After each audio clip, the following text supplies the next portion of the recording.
Welcome again. This session is called What's in the Hopper? Rental Housing Hot Topics at the DC Council.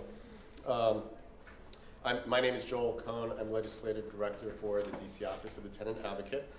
The purpose of this session is to provide an overview of the key legislative concerns of tenant attorneys and others who advocate at the DC Council on behalf of DC renters. You should each have a handout. Does everybody have a handout? Okay. So I'm going to introduce our volunteer, Kermit Turner, who's a longtime OTA stakeholder. Thank you, Kermit. And I believe we have handouts at the back table. And if you can help get those.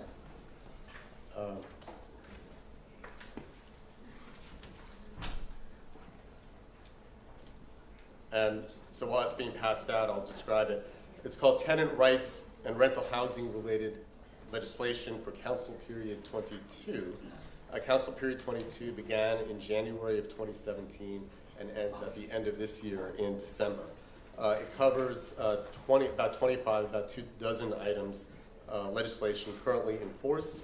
Those items have 2 asterisks next to them, and then all the others are bills in the pipeline, and the description under each describes what stage in the legislative process that item is in. It's also organized by topic. All of them are hot topics. And each will be covered by one or more of our distinguished panelists. Beth Harrison is supervising attorney at DC Legal Aid Society, and she's going to talk about the evictions policy discussion at the council. This morning in the plenary session, you heard about the evictions procedure changes, and this is going to dovetail into Beth's discussion about policy. Scott Bruton is Vice President of Housing Policy at the Coalition for Nonprofit Housing and Economic Development. Scott and Beth will both discuss rent control and affordability legislation. Then Scott will cover the Tenant Opportunity to Purchase Act, also known as TOPA. Ann Cunningham is a senior policy attorney at the Children's Law Center and will cover housing code enforcement. And we're going to start out with a legislative overview by 2 staffers for council members who serve on the Housing Committee. Kelly Hunt is a legislative analyst for at-large council member Alyssa Silverman, and Barry Weiss is legislative director for at-large council member Anita Bonds, who chairs the Housing Committee. So we have a hard stop now at 3 p.m. I think we're going to shorten the panel's presentations. Kermit is going to help out with the timing. He's going to sort of give me a signal when it's time to cut somebody off. So 7 minutes each. And any time remaining within the first, say, 35 minutes, we'll reserve for panelists to follow up in case there's points that the panelists want to make about each other's legislation that they've covered. And so that should leave a minimum of 30 minutes for audience Q&A. So thank you, Kermit. Does everybody now have a handout? Good. Okay. So I also want to say that we would prefer for questions to be placed on index cards. And so Kermit is going to collect index cards with your question on it. If that doesn't pan out so well, we'll just have people line up and hopefully keep questions very brief. We want to make sure that everybody gets an evaluation form, and be sure to please submit that before you leave. We really do appreciate the feedback and comments, and it helps us for the next year. And I'm told at the very end there's going to be a raffle featuring some sort of prize, and we have no idea what. But stay for the whole session and you get to maybe win a prize. So with that, I'm going to hand the microphone over to Kelly and Barry to start us off. Do I have to turn it on? No, it's on. Okay. Okay, I won't. I'm Barry Weiss. I work for Anita Bonds, the chair of the Housing Committee. And before I talk about lots of the bills that we have strenuously worked to turn into law, I want to give just a couple sentences of what the process is to make that happen and why your role is very important in that. And may I also ask Kermit to give me a signal when I'm at 5 minutes so I can do my summation. Thank you. So the way bills happen, they go in two directions. Some of them are bright ideas that come into the heads of council staff when they can't fall asleep at night, but almost all of them are ideas that come up from the constituencies of issues that are out there, and folks like you, come to their A and C commissioner or come to a council member and say, this is what happened to me, I don't think this is right, is this something we need to change in a policy, is it something we need to change in a regulation, or is it something that we actually have to change into the law? And we'll all think about that, and then if the council staff in consultation obviously with the council member think that we need a legislative change, then the staff gets assigned to research the issue and to draft a law. And when we do that, we don't just sit there locked up in our little cubicles. We bring in stakeholders like you folks. We bring in stakeholders, meaning the housing providers. We also bring in experts, people who really know the statistics and numbers and can do the math on what the realities are out there. We bring all these folks in and we hold working groups and we try to write legislation like that. Then we hold a hearing. And then at the hearing, lots of other folks where these issues affect them personally come in and testify. And then we'll continue the working group and come up with the final bill and work our darndest to convince at least 7 council members to pass the bill. So we've had a very good session lately. I'm going to talk about bills that we've already passed. I'm going to go through them really quickly because I don't have that much time. We've passed a lot more than just a few I'm going to touch here. And these are a lot more complex than the simple way I'm going to discuss them now, because laws are about humans and humans are complex beings. And unfortunately, we try our darndest to write these things in a clear and simple manner, but things get complicated. So one of the first bills that I'm very proud of, it has a nice long fancy name, and when I give bills their name, I try to make the bill explain what it does, because sometimes that's all no council member I know, but some council members only read the name and make a decision. So we've got the TOPA Bona Fide Offer of Sale Clarification Amendment Act of 2015. What this bill did was there's a building called Museum Square in Chinatown, and it was populated by elderly, mostly Asian, also African American, and some other folks in the bill as their retirement home. And they've been over the years, was not such a nice part of town, but not such nice parts of town, because of all the development in Washington, D.C., all of a sudden become top dollar parts of town. And the owner of the building wanted to sell it for an amount of money and then knock it down and put something new in their fancy high-end luxury condos. And when you ended a housing establishment, you got to offer the building to the tenants. So the question became, do we offer the building to the tenants of what the building is worth today, or do we have to offer it to them after we make it real fancy and expensive and luxury and marble and granite and gold and all that kind of stuff? So that became a big fight, because if they sold it to the tenants at the high amount, none of those tenants could possibly afford it, because the land had become so valuable, and they were perfectly happy without having gold and marble in their unit. So we passed a bill that said that it had to be according to the value today, and that's what the offer had to be. This was a unique situation because it was a building that didn't have a buyer in that sense, in the normal sense, because the building was going to be demolished. So we passed the law. The tenants are still there.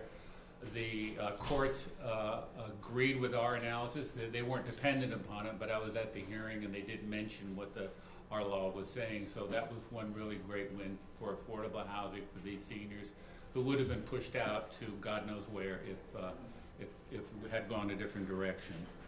Another bill I'll mention very quickly, rental housing late fee fairness. What this bill, it defines a late payment is only a payment that is more than 5 days late. 2 minutes, oh boy, I really gotta go fast then. It capped the late fees at 5%. Can't do that one. Another bill that was really important, elderly tenants and disabilities protection. What that did was, among many things, it made it an awful lot easier for an elderly tenant or a tenant with a disability to exercise their rights, but most importantly, it added a third qualification for how much their rent would go up. Normally, rent goes up in rent control CPI plus 2%. What for seniors, it was CPI only, but now what it is, CPI or the Social Security COLA, whichever is lower. Because sometimes the senior's rent goes up CPI, but the COLA goes up less than CPI. So if you're a senior dependent upon your Social Security check and your check doesn't go up as much as your rent does, well, then you're cutting your food, or you're cutting, your medicines, or you're cutting other essentials. So this added another option in there that helped seniors. And as you all know, I hope Councilmember Bonds is very, very, very concerned about the welfare of seniors. What's that? I can't hear. Closer to the mic. Closer to the mic, sorry. Can I get another 30 seconds in? Is that the Kermits? Another bill that we did, and I'll try to explain it really quickly, there is an exception in the TOPA law that says if you give a building to a relative, tenants don't have TOPA rights. And that's fair. Nobody objects to that. If you're giving a building to your sister or your mother, it has to be a close relative, then you don't want it to leave the family and the tenants don't have TOPA rights. But very clever attorneys, 60 seconds, figured out that if I own a building with 8 units and I give half the units to my brother, we have 2 buildings that each have 4 units and they're no longer under rent control. So we passed a law that said if tenants all of a sudden found themselves no longer under rent control because of a TOPA transfer that was that made tenants not have TOPA rights, they could be there forever under rent control. Amen. Barry didn't mention one bill which was passed and is important because it helps fund that elderly disability bill, which is the rental unit fee. Correct? Yes, well, the rental unit fee is a fee every housing provider pays on every rental unit, whether or not it's rent control. They had paid since 2009, $23.50. We raised it to $30, and that $6.50 doesn't sound like much, but it raised about $6 million, and we spent it really well. Time's up. Kelly? Good afternoon. I'm Kelly Hunt. I'm on the legislative staff for at-large Councilmember Alyssa Silverman. And while she is the chair of the Committee on Labor and Workforce Development, she also sits on the Housing Committee. And so this is a very important issue for her.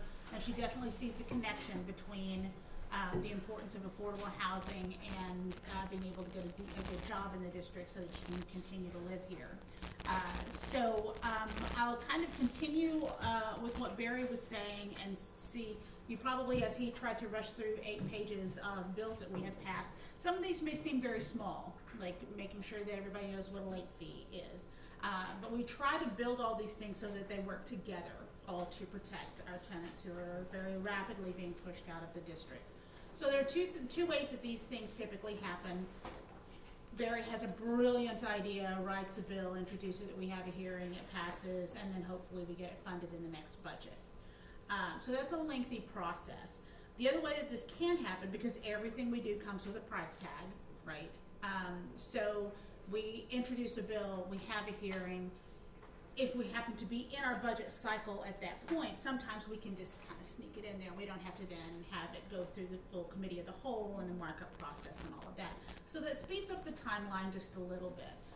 So in addition to the things that you would normally think that, we normally assume that we're going to do in the budget, or things like hopefully put some more money toward public housing repairs for those of you who live in public housing, hopefully increasing the number of the different types of local housing vouchers that we have, permanent supportive housing, targeted affordable housing, project-based, tenant-based, all of those different things. And we did put more money towards all of those things. It's never enough, but we certainly did that in the last budget. But I want to point out 2 specific bills that were included in the budget but didn't have to go through the rest of the process because we were able to get them through at that point. One was introduced by Councilmember Bonds, the Housing Assistance Program for unsubsidized seniors. So this particular program, I think, is going to help. I think we funded 16 vouchers, right? So this is just another targeted program towards the seniors who are the most rapidly being pushed out of the district.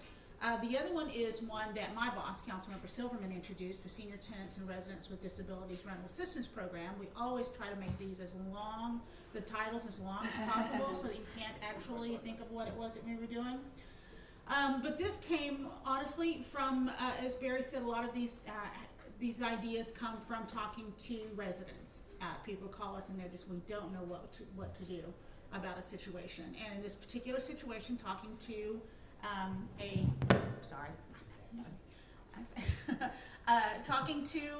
an elderly couple that live in my building in Petworth. And they both are on Social Security. Rent is not outrageous the way it is in a lot of different communities. But still living on their Social Security income, they struggle. They pay like 80% of their income towards rent. That leaves very little money for food. Often they're making the decision between food and medicine, and then they're both in their mid-70s. They need their medicine. And so just sitting after a tenant association meeting one night, my next door neighbor Ann said, if I just had an extra $500 a month, $500 a month would make all the difference to me. So we realized that while they could absolutely use a full housing voucher, the waiting list is too long. Frankly, they're never going to get it. And I wish that weren't the case, but it's just not going to happen. So we introduced this shallow subsidy where you can get up to $500 a month with the idea that helps you stay in the unit. So you're already housing stable. So vouchers largely are going to people now who are either homeless or on the verge of homelessness, some sort of really unstable situation. This is for people who are housing stable, but really, really struggling and paying an outrageous amount of their income towards their rent. And so they can get up to $500 a month. And at the luncheon, whenever we were talking about affordable housing, somebody at the back says, well, what the heck does affordable mean? Because it's different for all of us, right? So technically, they fall into a category where they're paying, they're housing burdened is what it's called, because they're paying more than 30% of their income towards rent. Even paying 30% of your income when your income is very, very low is, makes you struggle, right? But so the idea behind this particular bill was that it would hopefully get you down to a point where you're not paying more than 30% of your income toward your rent. And through some funding creativity on the Housing Committee, we were able to get a little over $700,000, and that'll provide about 1,500 vouchers for seniors in this situation. So the Office on Aging and the Housing Authority will be working together to kick off this program after October 1st. It doesn't mean it will be available October 1st, but after October 1st. And we'll obviously be watching that very carefully and see how it goes. And if it's great, then maybe we find more money for it. If it turns out it doesn't work and we need to tinker with it and find a way to improve it, that's what this whole process is about. So you've been being told all day, obviously you're already engaged, so we would just encourage you to continue to do that, because again, like I said, this is where these ideas come from, and this is how we figure out if what we're doing works or doesn't. So those are kind of some of the things that happened through the budget this year. Thank you. Beth, on evictions. Hi. How many of you guys were at the morning session about evictions? Most of you? Okay. So I'm not going to talk about what the law is now or what it was before, although during question and answer, if people want to talk about that, we can. I thought what I would talk about a little bit is just where advocates for tenants, I think, largely stand on eviction procedures and what eviction should look like, and then what landlords right now are talking about in terms of what they want. So Legal Aid, my organization, and other organizations, that we had a hearing on Monday about the bill that's before the council right now, and a number of folks turned out and testified. And so what we talked about is a system that would look like this. When a tenant's evicted, the Marshal Service would come out. they would change the locks. Right now it's a 14-day notice. We'd really like that to be a little longer. We'd like it to be more like 21 days at least. Give a little bit more time for folks to get emergency rental assistance and be able to plan for that. And it's really wonderful now that there's a date when you know that you will be evicted if you're a tenant facing that. So 21 days on the front end. Right now it's 7 days required for your possessions to be left in the unit. We'd really like to see that a little bit longer as well, so at least 10 days. And then we support after that 10 days that the tenant can go in, get their things out, after the locks have been changed under supervision of the landlord, that then the items that are left would be sent to off-site storage for at least 30 days at no cost to the tenant. And there are some other places in the country that do something like that. We think that small landlords and nonprofit landlords probably shouldn't have to pay for that because that may be a hardship on them. And so we would support government funding to cover those landlords. And in terms of the larger landlords who are for-profit landlords, we think they should have to pay for it. One way to do that might be to have a government fund that they pay into and have the government basically take care of the storage. And there are some facilities in DC that may be available for that, that the DC government could use. And so it could be a DC government program, but with some support from the landlords paying fees into that. And then some of the protections that have been in place for a number of years we think should continue. And those are things like tenants aren't evicted when it's below freezing outside. That if there's an eviction scheduled, then that eviction is rescheduled. Tenants aren't evicted when it's raining or snowing outside. And so we support that continuing as well. And then we also want the notice that's being provided right now to be improved. So to give you an example of one issue we've heard about, the tenants are getting a date when they're going to be evicted, but sometimes for some reason the Marshal Service isn't coming on that day. Now they come later, you get a little more time, but you know, one of the big improvements with the new procedures was having a date. And that's not really valuable if the date can change, and tenants and sometimes even landlords aren't getting notice of when the new date will be. The marshals just don't show up, and then they're not sure when the marshals are going to come back. And so, for example, we want to make sure that the law is changed so that if the marshals have to delay the eviction, fine, but everybody knows when the new date will be. We also think there are just different ways to improve the notice to make sure tenants know, for example, that you have the right to arrange with the landlord to come into the unit and get the things out. The tenants really, it should be a notice that if you get it, you can read it, you understand it, you know what your rights are, and then you can take action based on it. And we think the current notices are okay, but they definitely could be better. So that's kind of the tenant side of things. You know, the landlords, I think, for the most part, are happy with the current system that's been in place for a couple of months. They have reported that they haven't seen a lot of problems with it. They've been able to give access to tenants to retrieve their belongings and so forth. And, you know, I think a big complaint from landlords or observation from landlords is that the eviction process in DC takes some time. And that's true.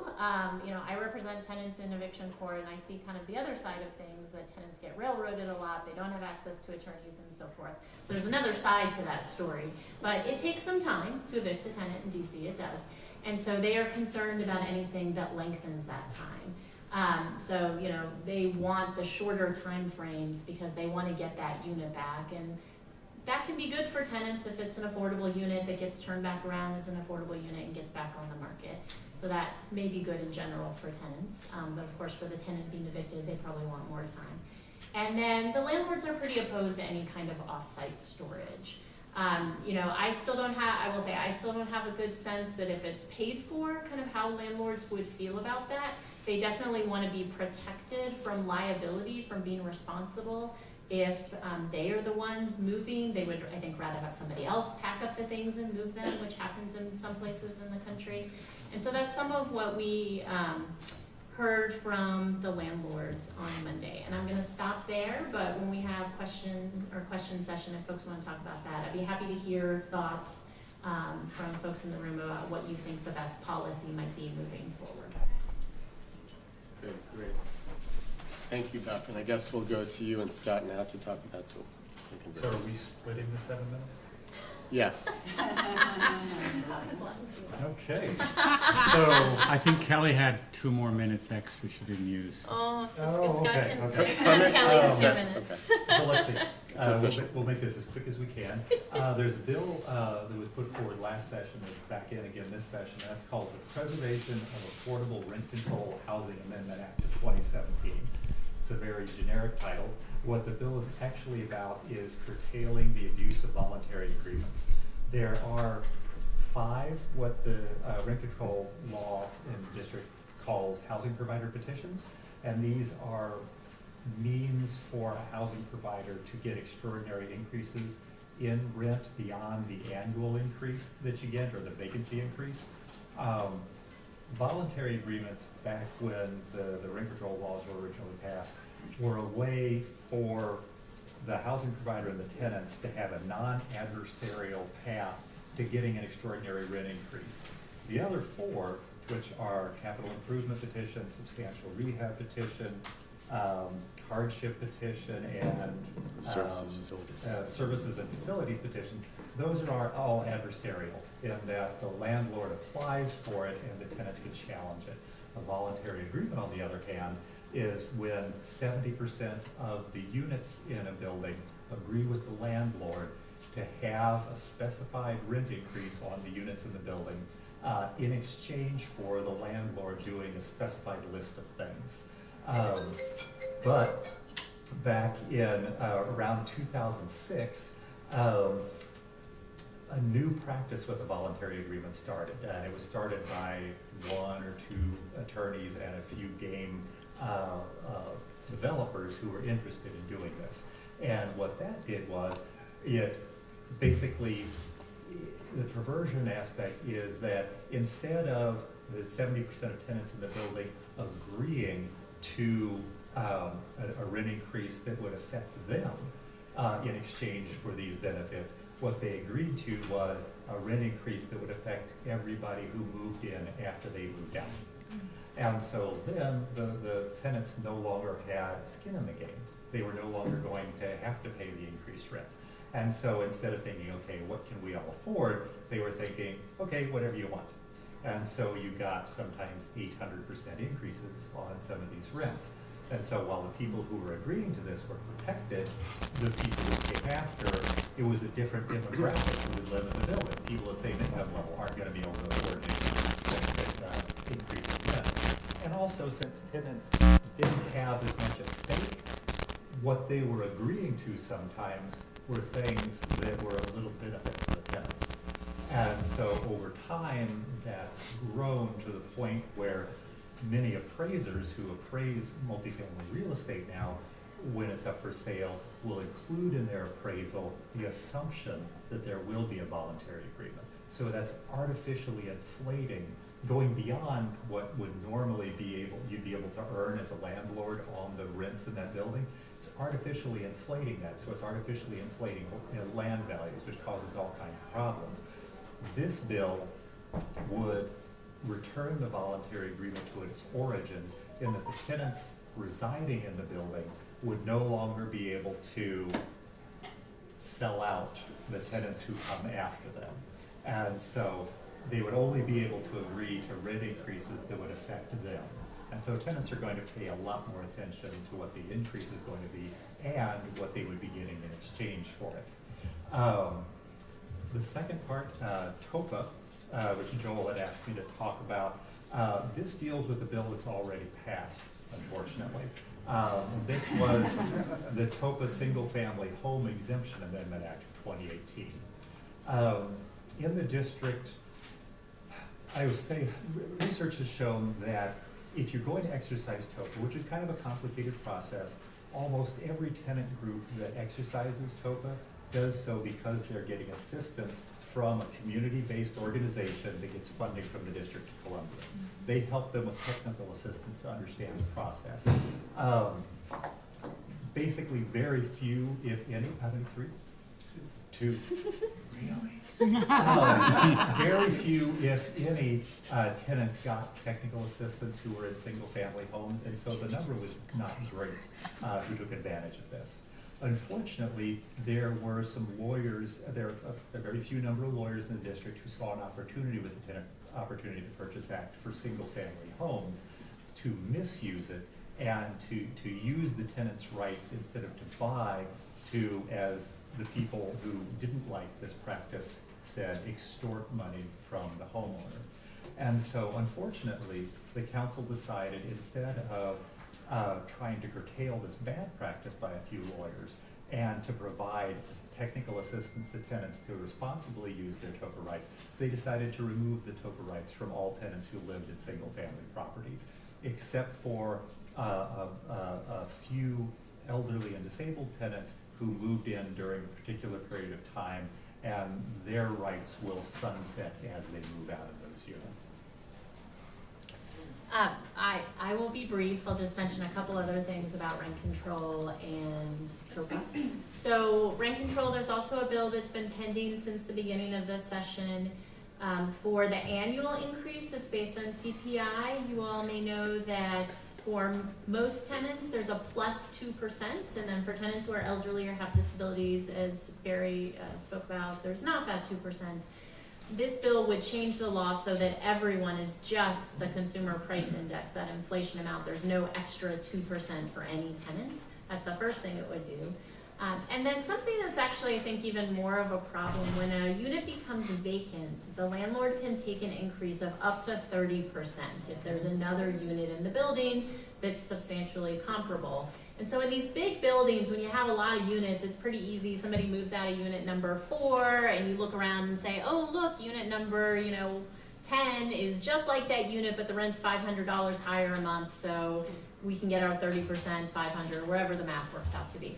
And so you see, especially in larger buildings, all these units are becoming vacant, and the landlord's kind of using all these different units to get all the rents up every time a tenant moves out. And so this bill would reduce that 30% to 5%, which would be great.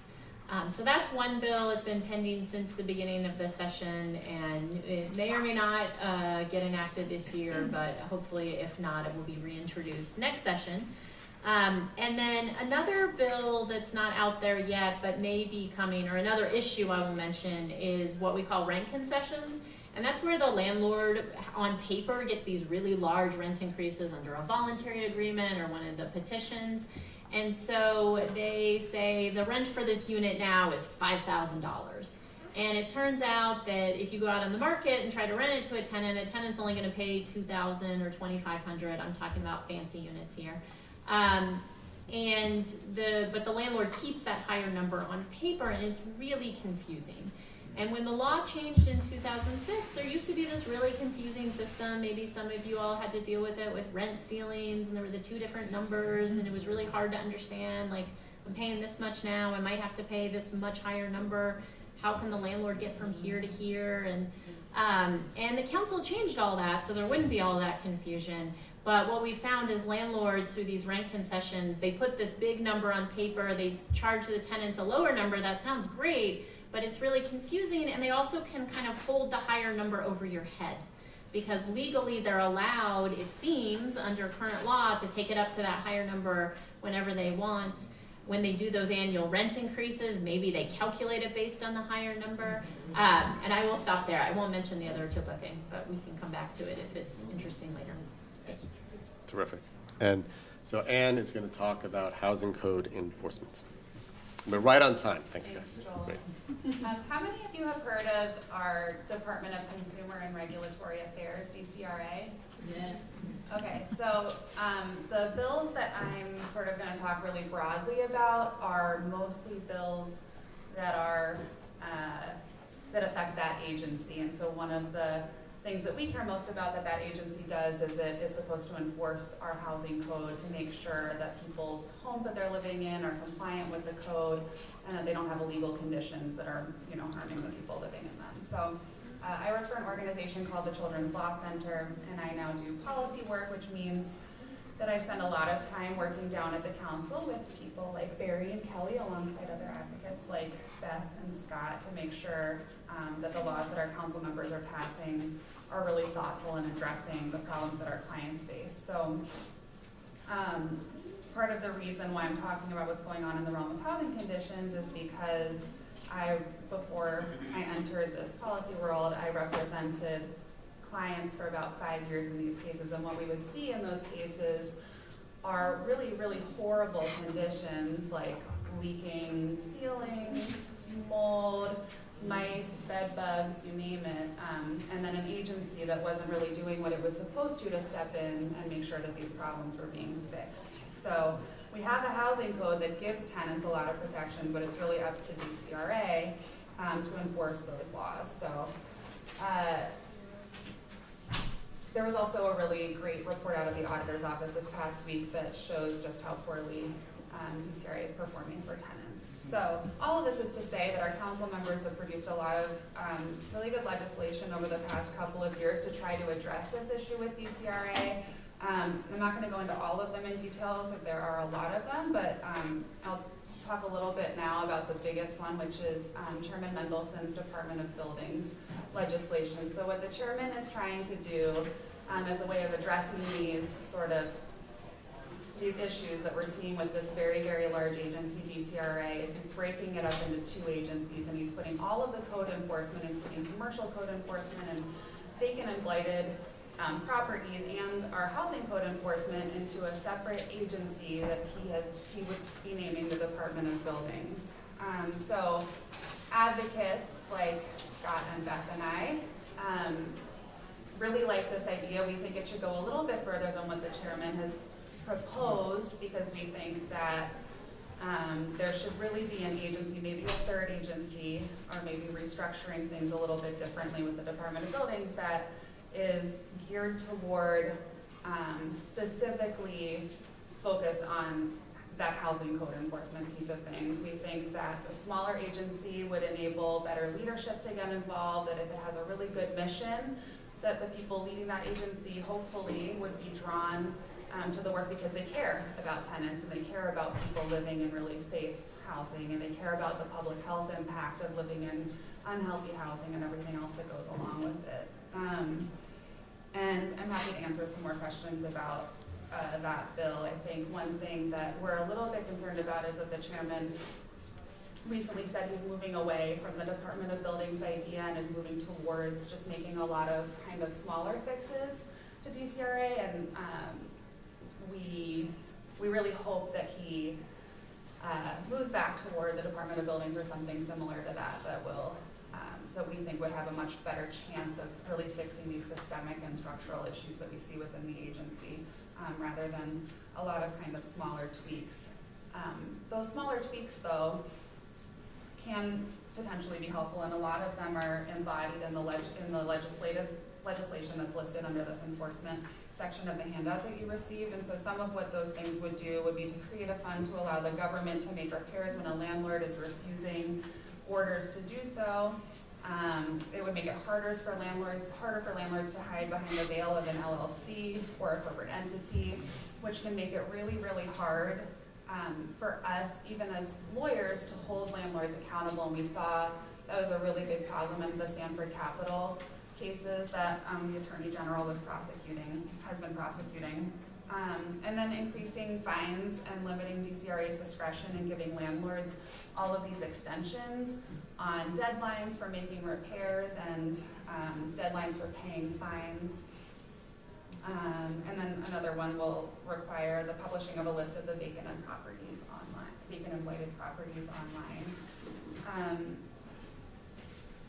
The only other piece of legislation that I want to mention that doesn't fall under DCRA's purview, it falls under, as of now, the purview of DOEE, is a lead bill that Councilmember Allen introduced, I think, within the last 2 weeks, about a week and a half ago, that would really empower tenants to hold their landlords accountable when they're not following DC's lead laws. And it does some cool things, like modernizing standards to align with current science, and some other kind of technical changes like that. But then it creates a kind of right of action for tenants to take their landlords to court and to have that law enforced when the government isn't stepping in and doing so, or when the landlord isn't complying with the law. So I'm really excited about that legislation as well. And I think the only thing I want to leave you all with is if any of the stuff that we're talking about is interesting or exciting to you, please reach out to us. The best thing that you can do to make these bills that have not yet become laws, to make them laws, is to call people. Like the two folks sitting at the end of this table and like your council members. You know, if you're interested in learning a little bit more about this Department of Buildings and kind of pushing the chairman back in that direction, give me a call and I'll talk to you about some of the things you can do to try to make that happen. They really do listen to all of you. They care a lot about what you want. So I'll leave it at that. Perfect. Well, thank you, Anne, and panelists. We have just a little bit of time to play with. I'm wondering if any of the panelists has a follow-up thought or question maybe for any of the other panelists about bills that were not covered.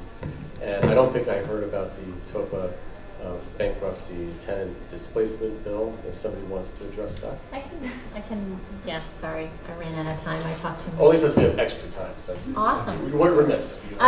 So how many of you have heard about Sanford Capital, know a little bit about Sanford Capital, bad slumlord, lots of government money, ran their buildings into the ground. Allegedly. Allegedly, excuse me.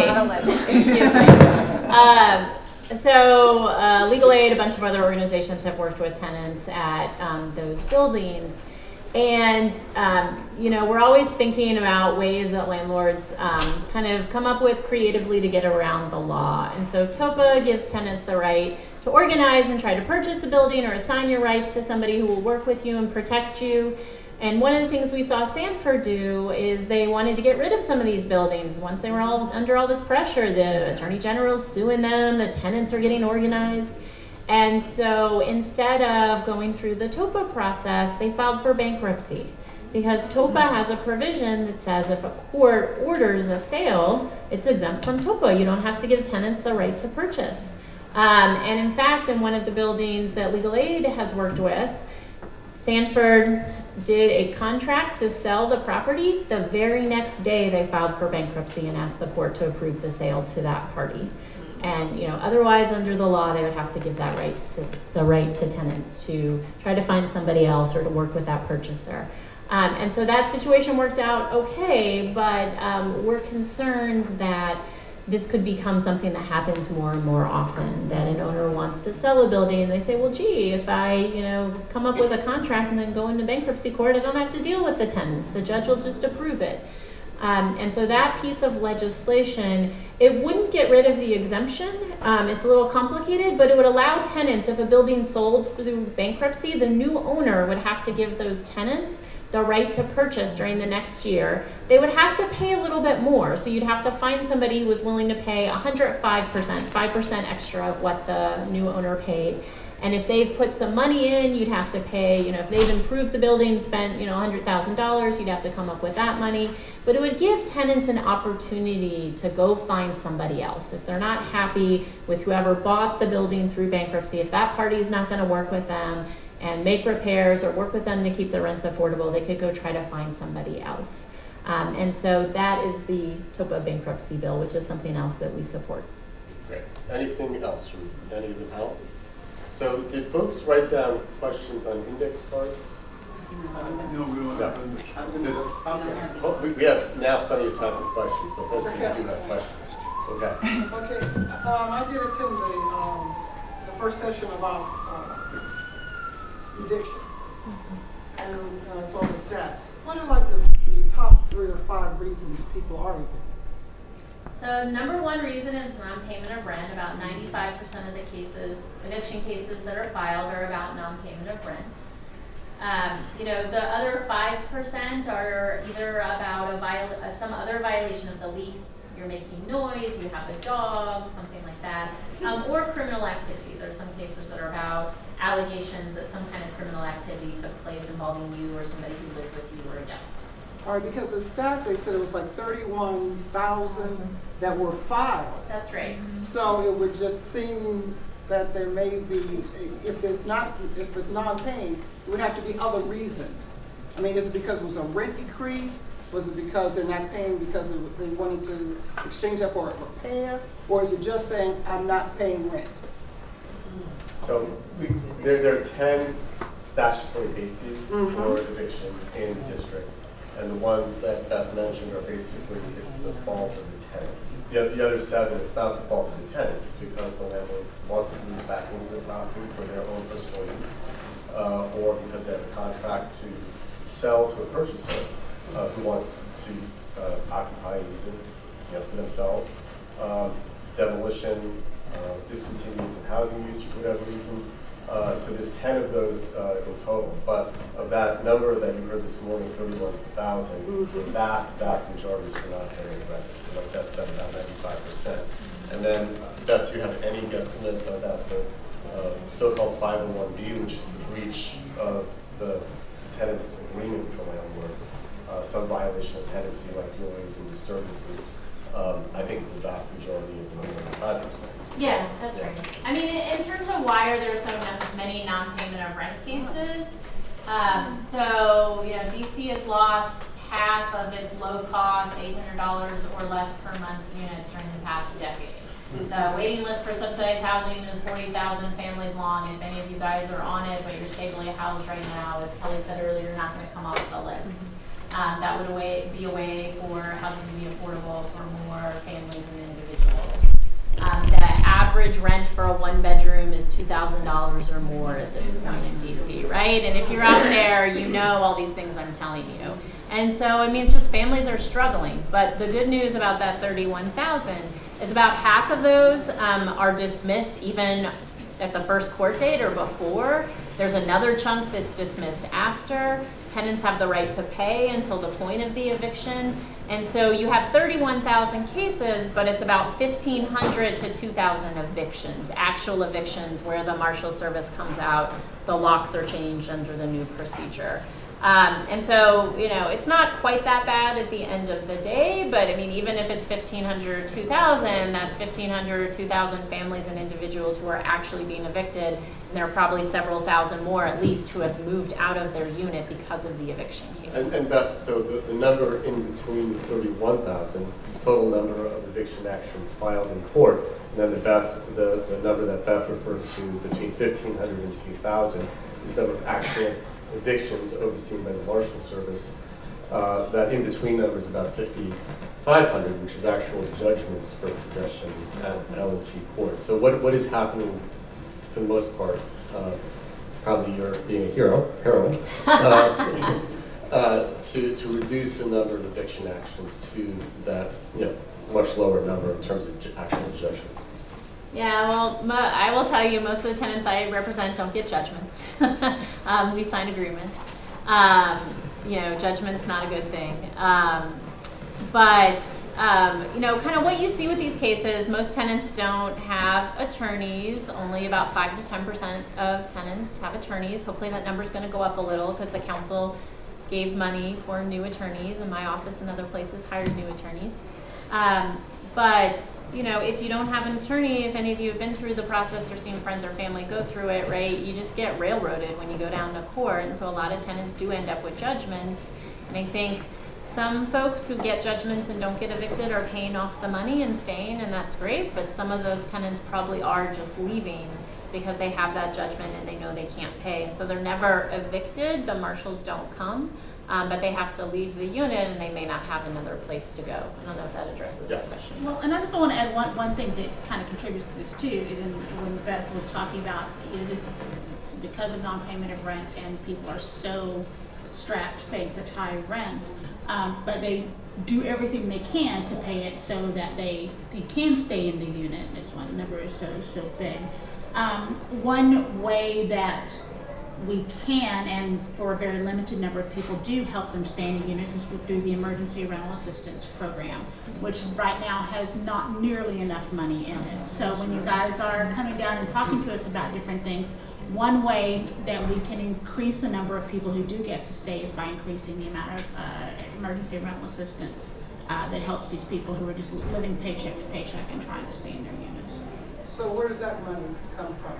It's- To it's- fund that? To fund Yeah, that? the council, the The mayor council and council, funds yeah, that. funds that. Taxpayer Budget, dollars. taxpayer Okay, dollars. taxpayer, okay. And we should be spending more money on that, so feel free to And ask. I was just gonna briefly say, the flip side of this whole eviction discussion is Kelly and myself and Sean back there and our other staff on the council colleagues doing a better job to try to put the brakes on the increase in rents, because if your rent isn't astronomically high, you have a better chance of paying your rent, and you don't face the stress and the misery of being in between the 5,500 and the 30,000 that you get out of the eviction, but that can't be very much fun. Yeah, well, that was, that, and I don't mean to go on, but that was my point, is that a lot of emphasis is put on the eviction, how to have a happy eviction, how to, you know, all of that, instead of looking at really what is the main reason that so many people are being evicted. And let's plug that hole, instead of, you know, let's just, because once a person gets an eviction, of course you won't know,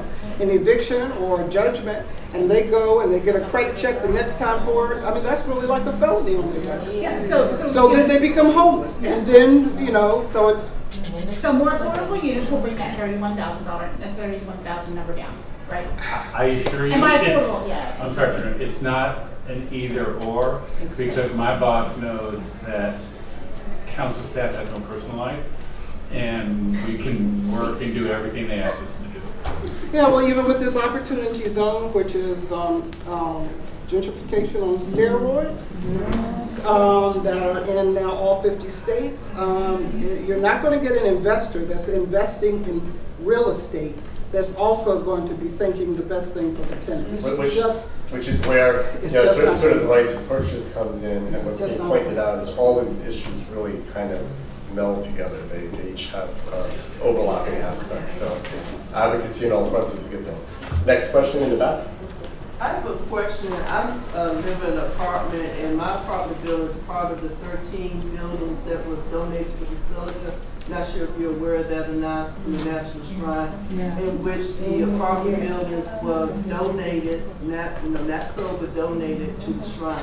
And our building, I did exercise my token rights. I've been getting help from the House and Council Services. I called our councilman office as well. And the question I have of the issue that we're facing, I did exercise my token rights. I am interested in ownership. My neighbors are interested in ownership. The issue, we're in a 4-unit building. HPAP only pays for co-op, single-family homes, or condos. We're trying to find a nonprofit developer in which we can assign our token rights and we can stay for affordable housing. What is it that DC Council or DC government can do for people that in 4-unit buildings, not the 10 buildings, not the 20 buildings, because I know that they only get assistance from this housing protection trust. So what suggestion do you have? Because we do have a ratified contract. We did speak with the buyer, and I had a representative from HCS there as well. I did have a lawyer. She's helping out. Her background is not housing, but she just wanted to listen to make sure our rights was not violated. And basically, he was saying, quote, he would like to hold on to the building for 5 years and then convert it to a condo. He's saying that because he has a contract of $690,000 for the 4-unit building, that he would be taking a loss because we're in a rent control building. So he's saying he's losing money. He said that when he spoke to the with the Basilica, they would not lower the price. I myself reached out to Basilica to ask them if they could lower the price to do a negotiation so that we can buy the building. I've been there since 2002. Okay. I'm going to add to that question, because I think what you're raising is kind of twofold. I'm wondering if there's a funding gap in terms of 2 to 4 unit buildings, because as you say, for multi-family dwellings, 5 units or more, we have a TOBA fund when there's money in it at DHCD to help tenants out. You have HPAP, which helps primarily with single-family dwellings. So I'm wondering if the panelists know about funding for that category of 2 to 4 units, and then what would your advice be? Or not?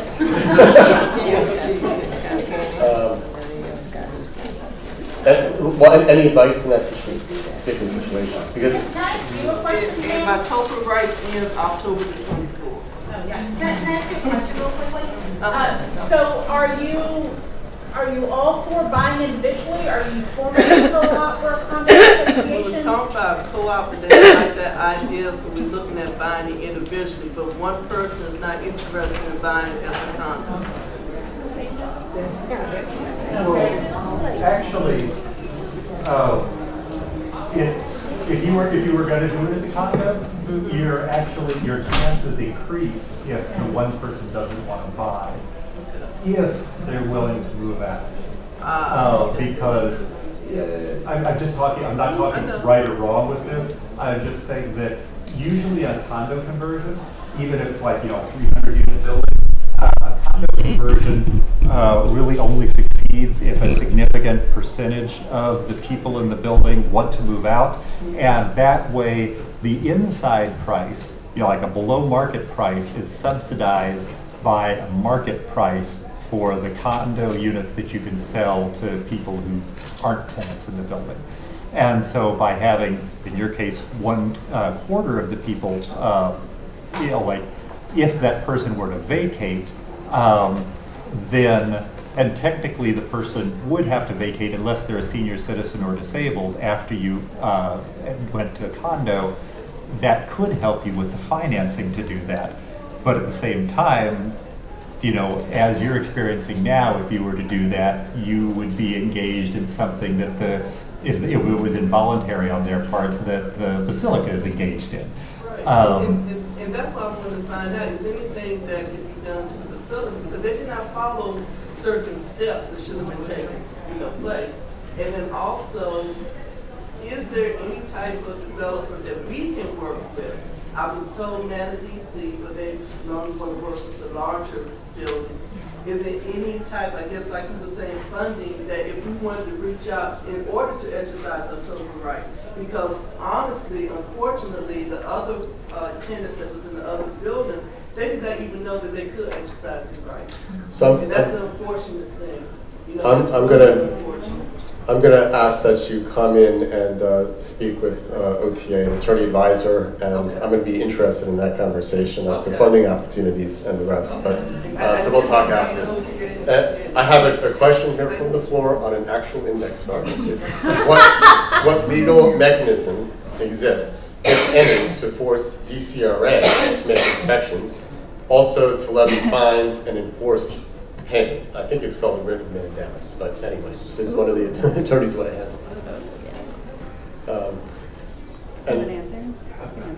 No, go ahead. So the question is what, Does the law? Yeah, to make, compel I think the DCRA question to is, do and this? thank you, Mr. Williams, that's a very good question.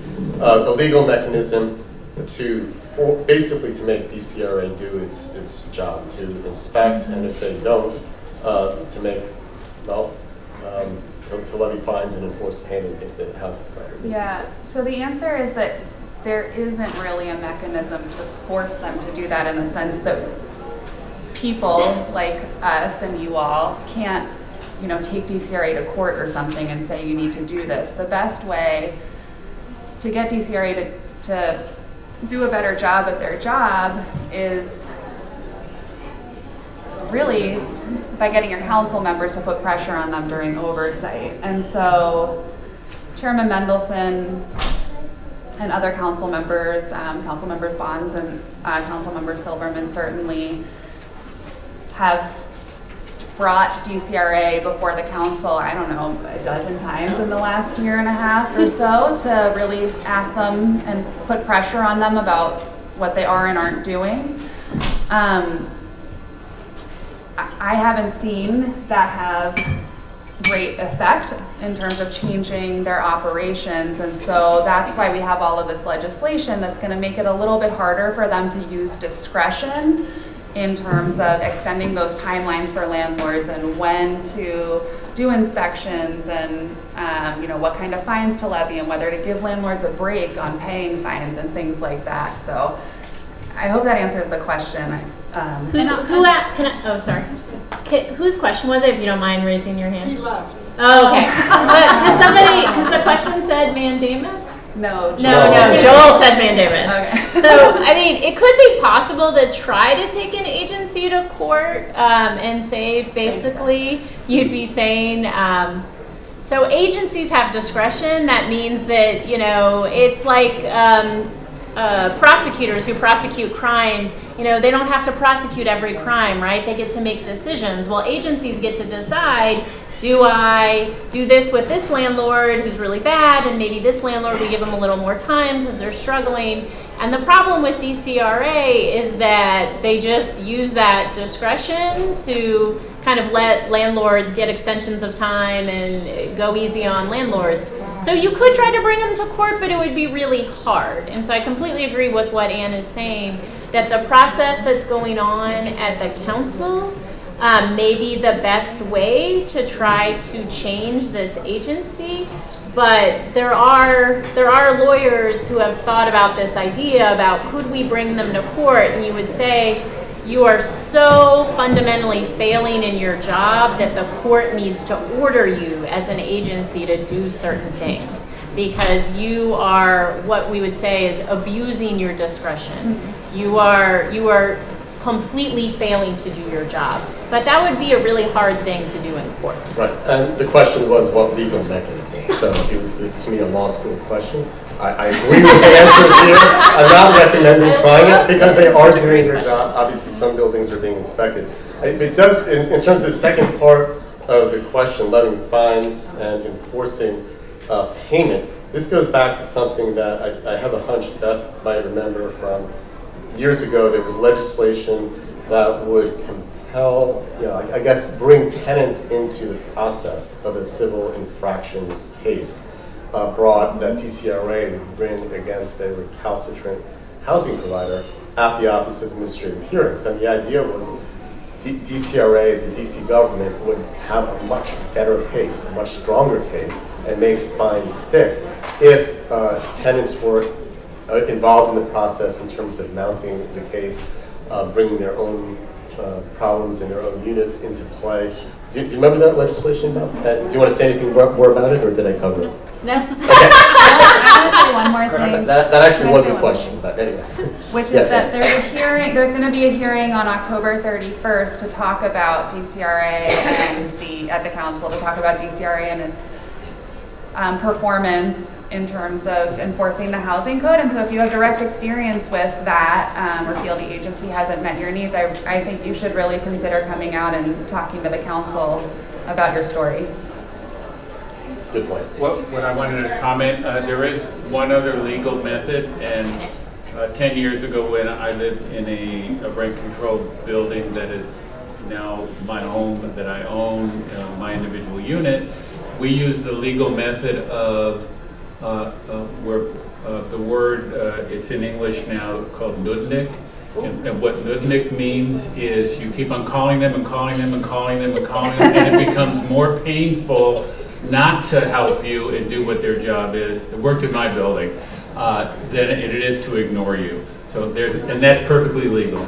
So there's someone over there who's very interested. So this is going to be our last question, and then because we have to get the raffle in. So last question. Good evening. My question is, where I live, I've been having some 7 days a week partying in front of my house. Drugs, you name it, is happening for 3 years. I'm getting a little sick and tired.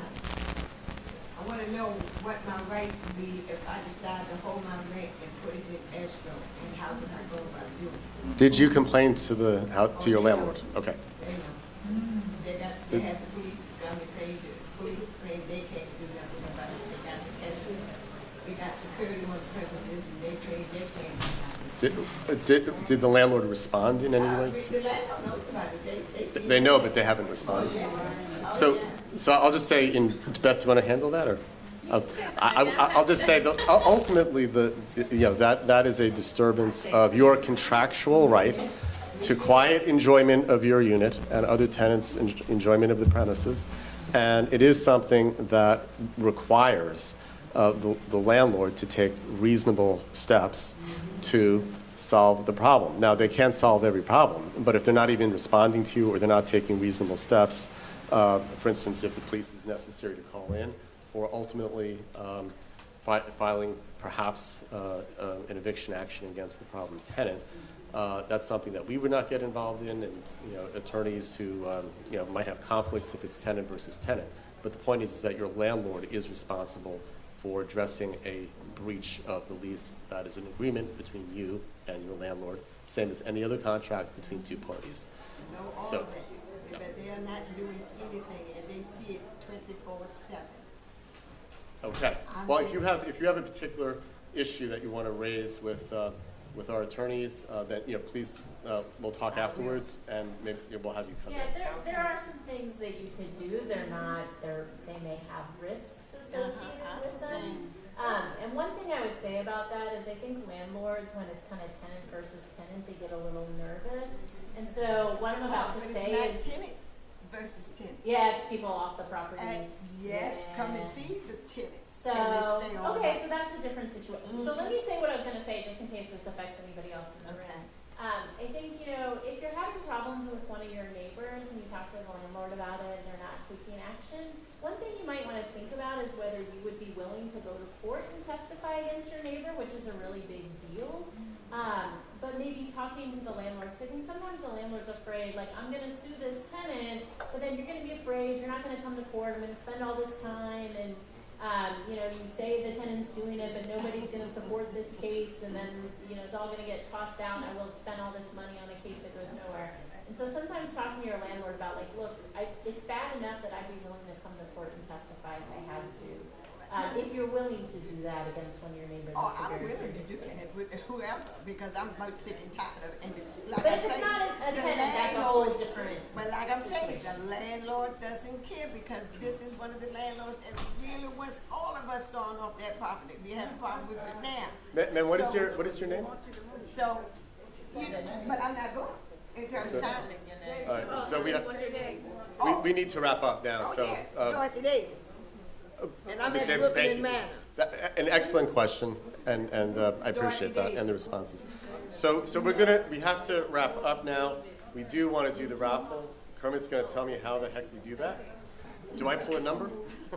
And while Kermit comes up with the raffle tickets, I'm going to say, first of all, we have a list for you to please sign up as you leave if you want to receive be on the OTA listserv. So you receive our legislative updates, which is going to give you information about all the bills that have been introduced, all the hearings that are coming up, and you can go and tell the council what you think should be passed or how it should be changed before it passes.